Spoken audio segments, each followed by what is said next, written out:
Hi dear students, എല്ലാവർക്കും corporate റെഗുലേഷൻ്റെ പുതിയൊരു ക്ലാസ്സിലേക്ക് സ്വാഗതം.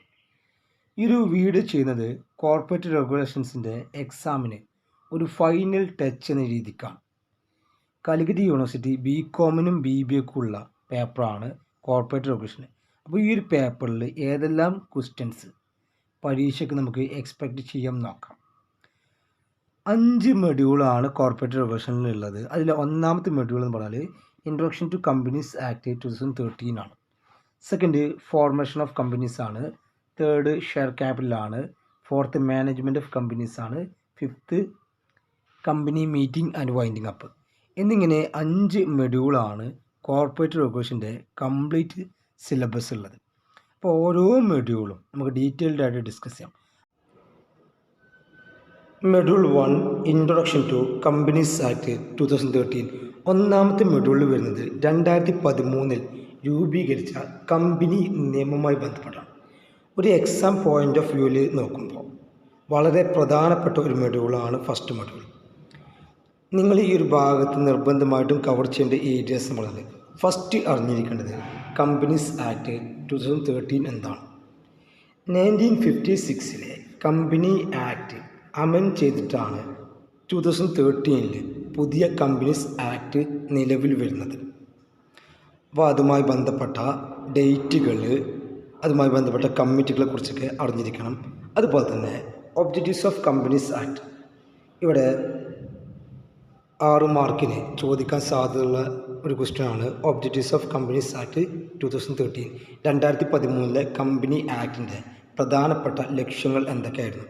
അതുപോലെ തന്നെ salient features of a companies act 2013, കഴിഞ്ഞ വർഷം വന്ന എസ്സേ ആണ് salient features of a companies act 2013.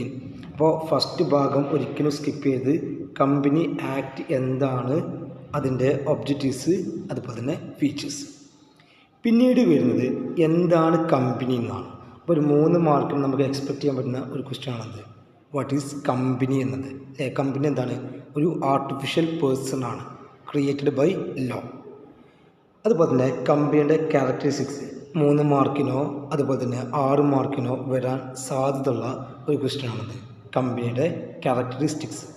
പിന്നെ ഇവിടെ വരുന്ന മേജർ ടോപ്പിക്കാണ് ടൈപ്സ് ഓഫ് കമ്പനിയുടെ ടൈപ്സ്. പഠിക്കുമ്പോൾ അതിൽ ഏറ്റവും കൂടുതൽ പ്രാധാന്യം നൽകേണ്ടത് ഒന്നാണ് private company and public company. എന്താണ് പ്രൈവറ്റ് കമ്പനി, പ്രൈവറ്റ് കമ്പനിൻ്റെ ഫീച്ചേഴ്സ് എന്തൊക്കെയാണ്, എന്താണ് പബ്ലിക് കമ്പനി, പബ്ലിക് കമ്പനിൻ്റെ ഫീച്ചേഴ്സ് എന്തൊക്കെയാണ്, പ്രൈവറ്റ് കമ്പനിയും പബ്ലിക് കമ്പനിയും തമ്മിലുള്ള ഡിഫറൻസ് എന്തൊക്കെയാണ് എന്നീ കാര്യങ്ങൾ കൃത്യമായിട്ട് അറിഞ്ഞിരിക്കണം. ഒരിക്കലും സ്കിപ്പ് ചെയ്യാൻ പറ്റാത്ത ഒരു ഏരിയയാണ്. പിന്നീട് അവിടെ നമ്മൾ പ്രാധാന്യം നൽകേണ്ടതാണ് സ്മാൾ കമ്പനി എന്താണെന്ന് കൃത്യമായിട്ട് നോക്കണം. 3 മാർക്കിനോ അല്ലെങ്കിൽ 6 മാർക്കിനോ വരാൻ സാധ്യതയുള്ള ഒരു ക്വസ്റ്റ്യനാണ്. അതുപോലെ തന്നെ എന്താണ് 1 പേഴ്സൺ കമ്പനി, OPC എന്താണെന്ന് കൃത്യമായിട്ട് അറിഞ്ഞിരിക്കണം. ഒരു വ്യക്തിക്ക് എന്ത് ചെയ്യാൻ പറ്റും, 2013 കമ്പനി ആക്ട് പ്രകാരം ഒരു വ്യക്തിക്കും എന്ത് ചെയ്യാൻ പറ്റും, കമ്പനി തുടങ്ങാൻ പറ്റും. അത്തരം കമ്പനികൾക്കാണ് എന്ത് പറയുന്നത്, ഒരു വ്യക്തി തുടങ്ങുന്ന കമ്പനികൾക്കാണ് എന്ത് പറയുന്നത് 1 person company. Then dormant company എന്താണ്. അപ്പോൾ ഒരുപാട് ടൈപ്സ് ഓഫ് കമ്പനീസ് ഉണ്ട്. എല്ലാ ടൈപ്സിനും പ്രാധാന്യമുണ്ട്. 3 മാർക്കിന് കൂടുതൽ നമ്മൾ ഈ കോർപ്പറേറ്റ് റെഗുലേഷൻ്റെ ക്വസ്റ്റ്യൻ പേപ്പറൊക്കെ നോക്കുമ്പോൾ കൂടുതൽ കാണാറുള്ളത് ഈ ടൈപ്സ് ഓഫ് കമ്പനീസ് എന്ന് പറയുന്ന ഭാഗത്തു നിന്നാണ് കൂടുതൽ കാണാറുള്ളത്.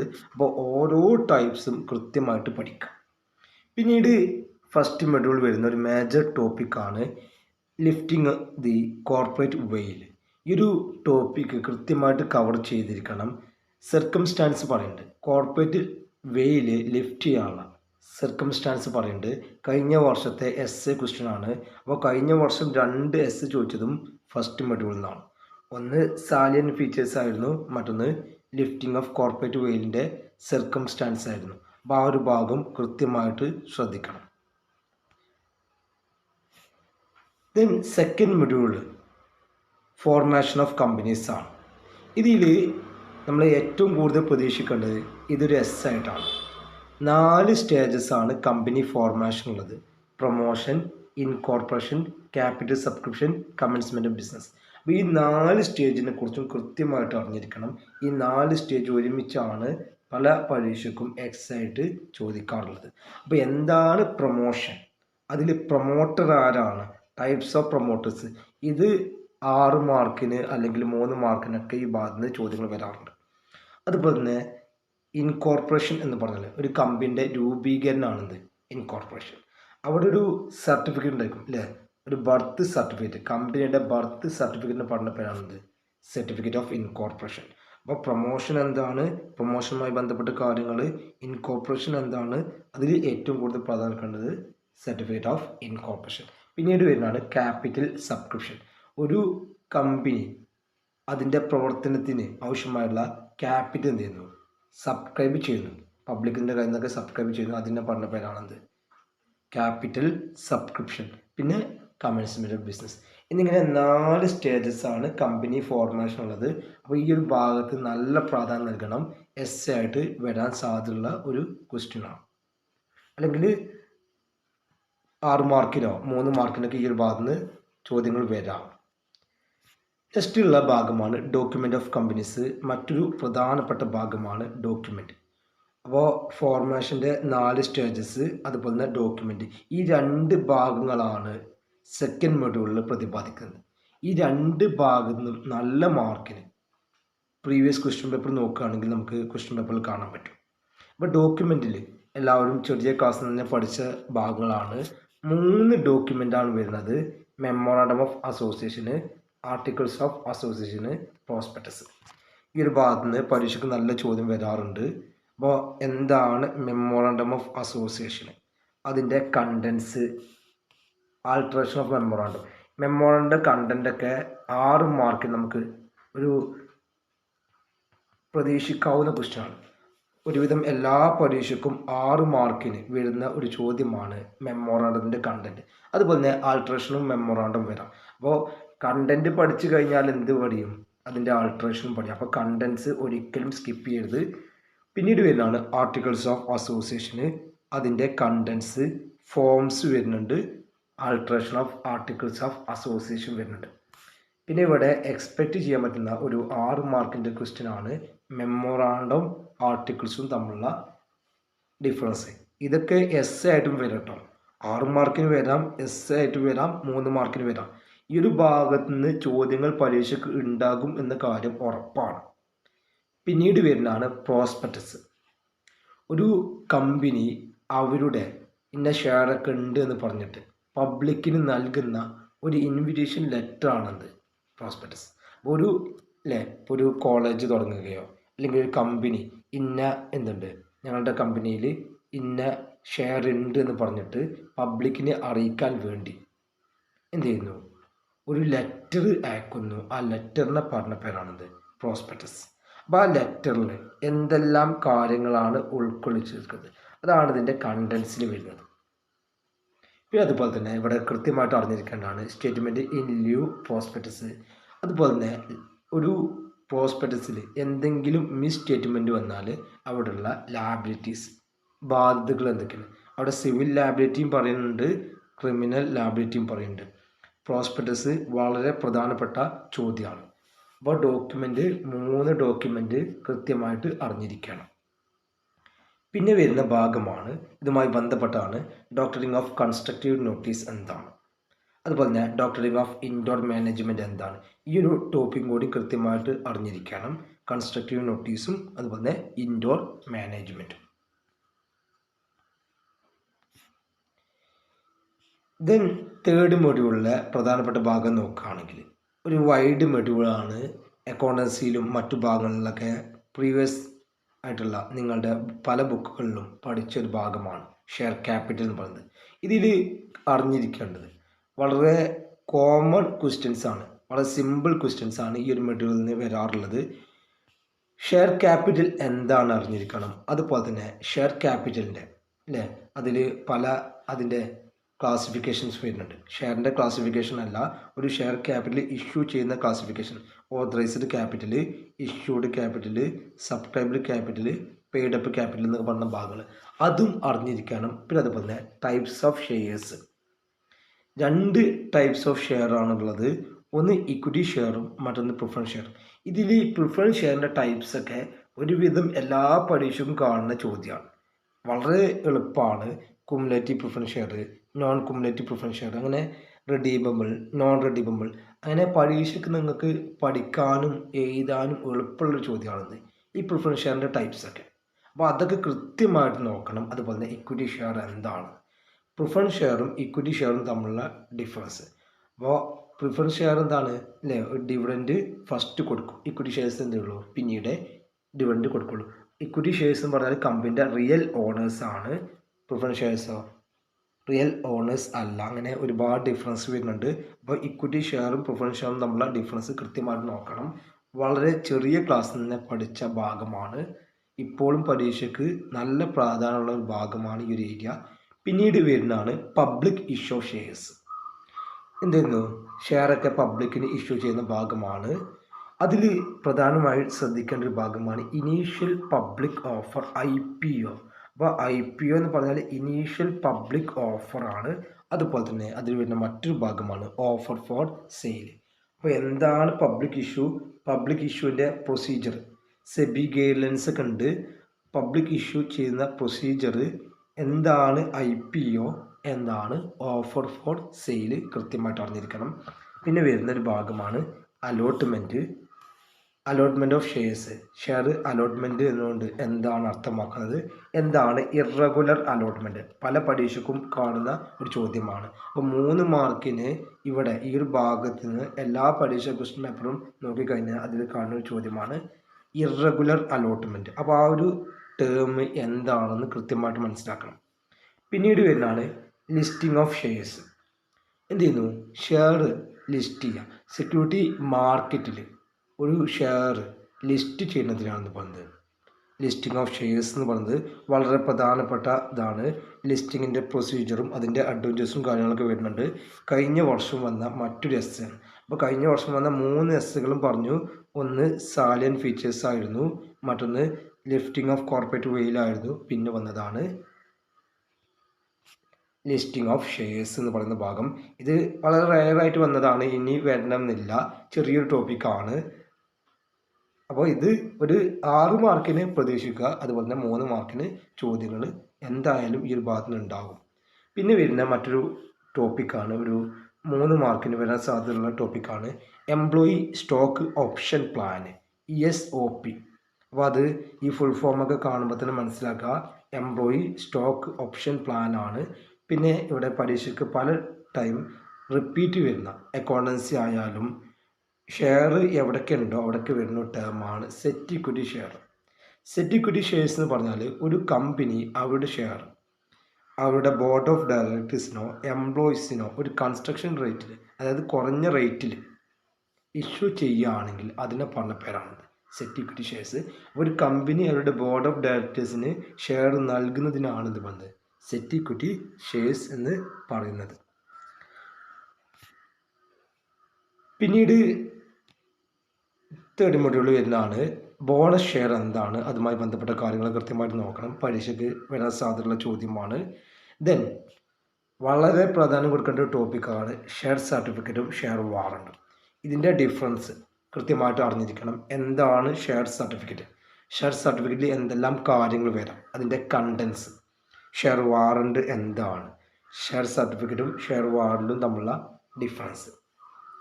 പിന്നെ കോമൺ ആയിട്ട് ഷെയർ ക്യാപിറ്റലിൽ നിന്ന് ചോദിക്കുന്ന ഈ ഒരു ഭാഗത്ത് ചോദിക്കുന്ന ചോദ്യമാണ് ഫോർഫീച്ചർ ഓഫ് ഷെയർസ് അല്ലേ. ഫോർഫീച്ചർ എന്ന് പറയുന്നത് എന്താ, cancellation of shares due to non payment of allotment money or call money by the share holders. ഒരു ഷെയർ ഹോൾഡർ കോൾ മണിയോ അതുപോലെ തന്നെ അലോട്ട്മെൻറ്റ് മണിയോ കൊടുത്തിട്ടില്ലെങ്കിൽ അയാളുടെ ഷെയർ എന്ത് ചെയ്യും, ക്യാൻസൽ ചെയ്യും. അത്തരം ഷെയറിനെ എന്ത് പറയുന്നത് forfeiture of shares. Then surrender of shares എന്ന് പറയുന്നത് സ്വമേധയായിട്ട് അയാളുടെ ഷെയർ കീഴടങ്ങുക, ഫോർഫീച്ചർ ചെയ്യാതെ അല്ലേ. ഫോർഫീച്ചർ എന്ന് പറയുന്നത് കമ്പൽസറി ആണ്, സറണ്ടർ എന്ന് പറയുന്നത് ഒരു ടെമ്പററി ആണ്. അപ്പോൾ ഫോർഫീച്ചറും സറണ്ടറും തമ്മിലുള്ള ഡിഫറൻസും ഇവിടെ ജസ്റ്റ് ഒന്ന് അറിഞ്ഞിരിക്കുകയാണ്. പിന്നെ വരുന്ന ഭാഗമാണ് ബൈബാക്ക് ഓഫ് ഷെയർസ്.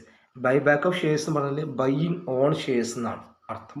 അപ്പോൾ ബൈബാക്ക് ഓഫ് ഷെയർസ് എന്താണെന്ന് കൃത്യമായിട്ട് അറിഞ്ഞിരിക്കണം. ദെൻ ഡീമെറ്റീരിയലൈസേഷനും റീമെറ്റീരിയലൈസേഷനും വളരെ പ്രധാനപ്പെട്ട ഭാഗമാണ്. ഡീമെറ്റീരിയലൈസേഷൻ പറഞ്ഞാൽ ഒരു ഫിസിക്കൽ ഫോർമാറ്റിലുള്ള ഷെയറിനെ ഇലക്ട്രോണിക്കൽ ഫോർമാറ്റിലേക്ക് ട്രാൻസ്ഫർ ചെയ്യുന്നതിനാണ് ഡീമെറ്റീരിയലൈസേഷൻ എന്ന് പറയുന്നത്. ഇനി അതിൻ്റെ ഓപ്പോസിറ്റാണ് റീമെറ്റലൈസേഷൻ. ഇലക്ട്രോണിക് ഫോമുള്ള ഒരു ഷെയറിനെ ഫിസിക്കൽ ഫോമിലേക്ക് റീകൺവേർട്ട് ചെയ്യുന്നതിനാണ് റീമെറ്റലൈസേഷൻ എന്ന് പറയുന്നത്. അപ്പോൾ ഈ ഒരു ഭാഗം കൃത്യമായിട്ട് ശ്രദ്ധിക്കണം. 3 മാർക്കിന് വരാൻ സാധ്യതയുള്ള 2 ചോദ്യമാണ് ഡീമെറ്റലൈസേഷനും അതുപോലെ തന്നെ റീമെറ്റലൈസേഷനും. പിന്നെ വരുന്ന ഭാഗമാണ് transfer of shares and transmission of shares. അപ്പോൾ ട്രാൻസ്ഫർ ഓഫ് ഷെയർസ് എന്താണ്, ട്രാൻസ്മിഷൻ ഓഫ് ഷെയർസ് എന്താണ്, ഇവ തമ്മിലുള്ള ഡിഫറൻസ്. അപ്പോൾ ഈ ഷെയർ വാറണ്ട്, ഷെയർ സർട്ടിഫിക്കറ്റ് അതുപോലെ തന്നെ വളരെ പ്രധാനപ്പെട്ട ഒരു ടോപ്പിക്കാണത് ട്രാൻസ്ഫറും ട്രാൻസ്മിഷനും. അപ്പോൾ അതിനും നല്ല പ്രാധാന്യം കൊടുക്കണം. ദെൻ പിന്നെ ഇവിടെ വരുന്ന ഒരു ടോപ്പിക്കാണ് ട്രാൻസ്ഫർ അണ്ടർ ഡെപ്പോസിറ്ററി സിസ്റ്റം എന്ന് പറയുന്നത്. അപ്പോൾ എന്താണ് ഡെപ്പോസിറ്ററി സിസ്റ്റം, ഇതിൽ ട്രാൻസ്ഫർ കൊണ്ട് എന്താണ് അർത്ഥമാക്കുന്നത്, എന്താണ് JDR ഗ്ലോബൽ ഡെപ്പോസിറ്ററി റെസിപ്റ്റ് എന്താണെന്നും ഇവിടെ അറിഞ്ഞിരിക്കണം. പിന്നെ 4th മൊഡ്യൂൾ വളരെ പ്രധാനപ്പെട്ട ഒരു മൊഡ്യൂളാണ് 4th മൊഡ്യൂൾ. സിലബസ് ഈ ഒരു മൊഡ്യൂളിൽ നിന്ന് കഴിഞ്ഞ വർഷത്തേക്കാളും കുറച്ചിട്ടുണ്ട്. അപ്പോൾ ഈ ഒരു മൊഡ്യൂളിൽ ശ്രദ്ധിക്കേണ്ടത് ഏറ്റവും പ്രധാനപ്പെട്ട ടോപ്പിക് എന്ന് പറഞ്ഞാൽ ഡയറക്ടറാണ്. അപ്പോൾ ഡയറക്ടറുമായി ബന്ധപ്പെട്ട ചോദ്യം പരീക്ഷയ്ക്ക് ആയിട്ടും അല്ലാതെയൊക്കെ വരുന്ന ചോദ്യമാണ്. അപ്പോൾ ഡയറക്ടേഴ്സ് എന്ന് പറഞ്ഞാൽ ബോർഡ് ഒരു കമ്പനിയുടെ ഗവേണിംഗ് ബോഡിക്കാണ് പറയുന്നത് നമ്മൾ ഡയറക്ടർ എന്ന് പറയുന്നത്. ഡയറക്ടറുടെ അപ്പോയിൻമെൻറ്റ്, അയാളുടെ പൊസിഷന്, പവർ ഓഫ് ഡയറക്ടേഴ്സൊക്കെ പല പരീക്ഷയ്ക്കും ചോദിക്കുന്നതാണ്. റേറ്റ്, ഡ്യൂട്ടീസ്, ലാബിലിറ്റീസ്, ഇത്രയും ചോദ്യം ഒരിക്കലും സ്കിപ്പ് ചെയ്യാതെ അറിഞ്ഞിരിക്കണം. അപ്പോൾ ഡയറക്ടേഴ്സ് എന്ന് പറയുന്ന ഭാഗം വളരെ പ്രധാനപ്പെട്ടതാണ് പല പരീക്ഷയ്ക്കും. ഇപ്പോൾ ഏറ്റവും കൂടുതൽ പ്രതീക്ഷിക്കാൻ പറ്റുന്ന, കഴിഞ്ഞ പരീക്ഷയ്ക്ക് അത്തരം ചോദ്യങ്ങളൊക്കെ വന്നിരുന്നെങ്കിൽ പോലും പ്രതീക്ഷിക്കാം കൂടുതൽ സാധ്യതയുള്ള ഏരിയ എന്ന് പറഞ്ഞാൽ ഡയറക്ടേഴ്സിൻ്റെ പവറും റേറ്റുമാണ്. അപ്പോൾ ഈ ഒരു ഭാഗത്ത് നല്ല പ്രാധാന്യം കൊടുക്കുക. അതുപോലെ തന്നെ ക്വാളിഫിക്കേഷന്, ഡിസ്ക്വാളിഫിക്കേഷന്, റിമൂവൽ ഓഫ് ഡയറക്ടേഴ്സ്, ഈ ഒരു ചോദ്യത്തിനും നല്ല പ്രാധാന്യം കൊടുക്കുക. വളരെ സിമ്പിളായിട്ടുള്ള കാര്യങ്ങളാണ്, നമുക്കൊക്കെ അറിയുന്നതാണ് ഡയറക്ടർ ആരാണെന്ന്. അപ്പോൾ ഒരു കമ്പനിയുടെ പോയിൻ്റ് ഓഫ് വ്യൂവിൽ ഡയറക്ടേഴ്സുമായി ബന്ധപ്പെട്ട കാര്യങ്ങളൊക്കെ കൃത്യമായിട്ട് നോക്കാം. പിന്നീട് ഇവിടെ വരുന്ന വളരെ പ്രധാനപ്പെട്ട ടോപ്പിക്കാണ് കോർപ്പറേറ്റ് ഗവേണൻസ്. എന്താണ് കോർപ്പറേറ്റ് ഗവേണൻസ്, അതുപോലെ തന്നെ അതിൻ്റെ needs and importance of corporate governance എന്താണെന്ന് കൃത്യമായിട്ട് അറിഞ്ഞിരിക്കണം. അതുപോലെ തന്നെ സോഷ്യൽ റെസ്പോൺസിബിലിറ്റി കൊണ്ട് എന്താണ് അർത്ഥമാക്കുന്നത്, അല്ലേ, സമൂഹത്തിനോടുള്ള ഉത്തരവാദിത്തം, ആ ഒരു ടോപ്പിക്കും കൃത്യമായിട്ട് അറിഞ്ഞിരിക്കുകയാണ്. പിന്നെ ഇവിടെ അറിഞ്ഞിരിക്കേണ്ട ഒരു ടോപ്പിക്കാണ് ശ്രദ്ധിക്കുക സെബിനെ കുറിച്ച് ഇപ്പോൾ സിലബസിൽ ഹൈലൈറ്റ് ചെയ്ത് പറയണമെന്നില്ല എങ്കിൽ പോലും ഈ ഒരു ബുക്ക് പഠിക്കുമ്പോൾ securities exchange board of India എന്നെക്കുറിച്ച് ഒരു ചെറിയൊരു അറിവെങ്കിലും നിങ്ങൾക്ക് വേണം. സ്റ്റോക്ക് മാർക്കറ്റിനെ റെഗുലേറ്റ് ചെയ്യും കൺട്രോൾ ചെയ്യുന്ന അൾട്ടിമേറ്റ് അതോറിറ്റി ആണിത് സെബി. അപ്പോൾ സെബിനെ കുറിച്ചുള്ള ചെറിയൊരു വിവരം, സെബിയുടെ ഫങ്ഷൻസും കൃത്യമായിട്ടൊന്ന് നോക്കുക. ഡയറക്ടേഴ്സാണ് ഇവിടെ ഏറ്റവും കൂടുതൽ പ്രാധാന്യം. ഡയറക്ടേഴ്സിനെ കുറിച്ച് കൃത്യമായിട്ട് നോക്കുക. അതുപോലെ തന്നെ കോർപ്പറേറ്റ് ഗവേണൻസും കൃത്യമായിട്ട് നോക്കുക. പിന്നീട് വരുന്ന ലാസ്റ്റ് മൊഡ്യൂളാണ് 5th മൊഡ്യൂളാണ്. ഈ ഒരു മൊഡ്യൂളിൽ 2 ഭാഗങ്ങളാണ്, 2 ചാപ്റ്ററാണെന്ന് പറയാം. ഒന്ന് കമ്പനി മീറ്റിംഗ് ആണ്, ഒന്ന് വൈൻഡിങ് അപ്പാണ്. അതിൽ കമ്പനി മീറ്റിങ്ങിൽ ഇവിടുന്ന് എന്നും ഒരു ചോദ്യമാണ് കാര്യമായിട്ട് വരാറുള്ളത്. Essential requirements of A valid meeting. ഒരു വാലിഡ് മീറ്റിംഗിന് വേണ്ട ക്വാളിറ്റീസ് എന്തൊക്കെയാണ്, അതിൽ വരുന്നതാണ് നോട്ടീസ് എന്താണെന്ന് അറിഞ്ഞിരിക്കണം, കോറം എന്താണ് അറിഞ്ഞിരിക്കണം, പ്രോക്സി എന്താണ് അറിഞ്ഞിരിക്കണം. അതുപോലെ തന്നെ ഒരു മീറ്റിങ്ങുമായി ബന്ധപ്പെട്ട, അല്ലേ, കോറം എന്ന് പറഞ്ഞാൽ എന്താണ്, minimum member required to attend a meeting, അല്ലേ, ഇത്ര ആൾക്കാർ വന്നാൽ എന്ത് ചെയ്യാൻ പറ്റുള്ളൂ, ഒരു മീറ്റിംഗ് സ്റ്റാർട്ട് ചെയ്യാൻ പറ്റുള്ളൂ. അങ്ങനൊരു 8ഓളം എസെൻഷ്യൽ എലമെൻറ്റ്സ് പറയുന്നുണ്ട്. വാലിഡ് മീറ്റിങ്ങിന് 8ഓളം എസെൻഷ്യൽ എലമെൻറ്റ്സ് പറയുന്നുണ്ട്. ആ 8ഓളം എസെൻഷ്യൽ എലമെൻറ്റ്സ് കൃത്യമായിട്ട് അറിഞ്ഞിരിക്കണം. പിന്നീട് അവിടെ വരുന്ന മറ്റു ഭാഗങ്ങളാണ് സ്റ്റാറ്റ്യൂട്ടറി മീറ്റിംഗ് എന്താണ്, ആനുവൽ ജനറൽ ബോഡി മീറ്റിംഗ്. ഇവിടെയൊക്കെ കൃത്യമായിട്ട് ഇതിൻ്റെ വേർഡ് തന്നെ മനസ്സിലാകും എന്താണ് ആനുവൽ ജനറൽ ബോഡി മീറ്റിംഗ്, അല്ലേ, ഒരു വർഷം എൻഡിൽ നടത്തുന്ന ജനറൽ ബോഡി മീറ്റിങ്ങിനെയാണ് ആനുവൽ ജനറൽ ബോഡി മീറ്റിംഗ് എന്ന് പറയുന്നത്. പിന്നെയാണ് extraordinary meeting. Any meeting conducted എന്താണ് ആനുവൽ ജനറൽ ബോഡി മീറ്റിംഗ് അല്ലാതെ കണ്ടക്ട് ചെയ്യുന്ന ഏതൊരു ജനറൽ ബോഡി മീറ്റിങ്ങും എന്താണ് extraordinary general body meeting ആണ്. പിന്നീട് വരുന്ന ഒരു പ്രധാനപ്പെട്ട ഭാഗമാണ് റെസൊല്യൂഷന്. ഇതിൽ എന്താണ് ഓർഡിനറി റെസൊല്യൂഷന്, എന്താണ് സ്പെഷ്യൽ റെസൊല്യൂഷൻ കൃത്യമായിട്ട് അറിഞ്ഞിരിക്കണം. ഇതിൻ്റെ ഡിഫറൻസും കൃത്യമായിട്ട് അറിഞ്ഞിരിക്കണം. പിന്നെ വരുന്ന ടോപ്പിക്കാണ് കമ്പനി സെക്രട്ടറി. അപ്പോൾ ആരാണ് കമ്പനി സെക്രട്ടറി, അതുമായി ബന്ധപ്പെട്ട ഒരു ടോപ്പിക്കും കൃത്യമായിട്ട് ഒരു അറിവ് കൃത്യമായിട്ട് ഉണ്ടായിരിക്കണം. അപ്പോൾ കമ്പനി മീറ്റിങ്ങിൽ ചെറിയൊരു ഭാഗമാണ്, അവിടെ ശ്രദ്ധിക്കേണ്ട കാര്യങ്ങൾ കൃത്യമായിട്ട് ശ്രദ്ധിക്കുക. ഒന്ന് എസെൻഷ്യൽ റിക്വയർഡ്സ് ഓഫ് വാലിഡ് മീറ്റിംഗ് ആണ്, statutory meeting, annual general body meeting, extra ordinary meeting, resolution. 2 resolution ഉണ്ട്, ഓർഡിനറി റെസൊല്യൂഷനും സ്പെഷ്യൽ റെസൊല്യൂഷനും. പിന്നെ കമ്പനി സെക്രട്ടറി ആരാണ്. ദെൻ ലാസ്റ്റ് ഭാഗമാണ് ഒരു കമ്പനിയിലെ പിരിച്ചുവിടുന്നതിനാണ് കമ്പനി വൈൻഡിങ് അപ്പ് എന്ന് പറയാം അല്ലേ. കമ്പനിയുടെ put to the end life of a company, ഒരു കമ്പനിയുടെ ലൈഫ് അവസാനിക്കുന്നതിനാണ് വൈൻഡിങ് അപ്പ് എന്ന് പറയുന്നത്. അപ്പോൾ ഇവിടെ വൈൻഡിങ് അപ്പിൻ്റെ മോഡ്സ് ആണ് കൃത്യമായിട്ട് അറിഞ്ഞിരിക്കേണ്ടത്. എസ് ആയിട്ടൊക്കെ വരാൻ സാധ്യതയുള്ള ചോദ്യമാണ്. 6 മാർക്കിനോ കൃത്യമായിട്ട് ശ്രദ്ധിക്കണം. വളരെ ചെറിയൊരു ഭാഗമാണ്, കൃത്യമായിട്ട് ശ്രദ്ധിച്ചു കഴിഞ്ഞാൽ ഈ ഒരു ഭാഗത്ത് നിന്ന് മാർക്ക് നേടാൻ കഴിയും. ഇവിടെ ഈ 2 ചോദ്യത്തിന് പ്രാധാന്യം കൊടുക്കുന്നുള്ളൂ. 2 ടോപ്പിക്ക് വൈൻഡിങ് അപ്പിൽ വരുന്നുള്ളൂ. ഒന്ന് മോഡ്സ് ആണ്, അതിൽ 2 വൈൻഡിങ് അപ്പ് വരുന്നുണ്ട്. ഒന്ന് കമ്പൽസറി വൈൻഡിങ് അപ്പും മറ്റൊന്ന് വളണ്ടറി വൈൻഡിങ് അപ്പും. ഈ കമ്പൽസറി വൈൻഡിങ് അപ്പിനെ വൈൻഡിങ് അപ്പ് ബൈ ട്രിബ്യൂണൽ എന്നും പറയും. ഓർ കോർട്ട് വൈൻഡിങ് അപ്പ്, കോടതി മുഖാന്തരം നിർബന്ധമായിട്ട് ഒരു കമ്പനി എന്ത് ചെയ്യുന്നു, പിരിച്ചുവിടുന്നു. അതിനെയാണ് കമ്പൽസറി വൈൻഡിങ് അപ്പ് എന്ന് പറയാം. ദെൻ വളണ്ടറി വൈൻഡിങ് അപ്പ്, അവിടെ ക്രെഡിറ്റേഴ്സ് വളണ്ടറി വൈൻഡിങ് അപ്പ് ഉണ്ട്, മെമ്പേഴ്സ് വളണ്ടറി വൈൻഡിങ് അപ്പ് ഉണ്ട്. അത് കൃത്യമായിട്ട് അറിഞ്ഞിരിക്കണം. പിന്നെ ലാസ്റ്റ് വരുന്ന ടോപ്പിക്കാണ് ലിക്വിഡേറ്റർ. വളരെ പ്രധാനപ്പെട്ട ഒരു ഭാഗമാണ് ലിക്വിഡേറ്റർ. അപ്പോൾ ആരാണ് ലിക്വിഡേറ്റർ? ഒരു കമ്പനി വൈൻഡിങ് അപ്പിൻ്റെ സമയത്ത് വൈൻഡിങ് അപ്പിൻ്റെ പ്രൊസീജിയർ ചെയ്യാൻ വേണ്ടി അപ്പോയിൻറ്റ് ചെയ്യുന്ന വ്യക്തിയാണ് ആര്? ലിക്വിഡേറ്റർ എന്ന് പറയുന്നത്. അപ്പോൾ ലിക്വിഡേറ്റർ ആരാണ്, അദ്ദേഹത്തിൻ്റെ പവേഴ്സ്, ഡ്യൂട്ടീസ്, ലാബിലിറ്റീസ്. ഇവിടെ പവറും ഡ്യൂട്ടീസും നല്ല പ്രാധാന്യം കൊടുക്കുക. ലിക്വിഡേറ്റർ ആരാണ്? A person appointed at the time of winding up. പിന്നെ അതുപോലെ തന്നെ അതിൽ വൈൻഡിങ് അപ്പിൻ്റെ കോൺസിക്വൻസ് കൂടിയും കൃത്യമായിട്ട് നോക്കുക. ഒരു വൈൻഡിങ് അപ്പ് നടന്നു കഴിഞ്ഞാൽ അവിടെയുള്ള അനന്തഫലങ്ങൾ എന്തൊക്കെയാണ്. അപ്പോൾ ഇത്രയും ഭാഗമാണ് നമുക്ക് കോർപ്പറേറ്റ് റെഗുലേഷൻ എന്ന് പറയുന്ന പേപ്പറിൽ കവർ ചെയ്യേണ്ടത്. അപ്പോൾ പറഞ്ഞ കാര്യത്തിനൊക്കെ നല്ല പ്രാധാന്യം കൊടുക്കുക.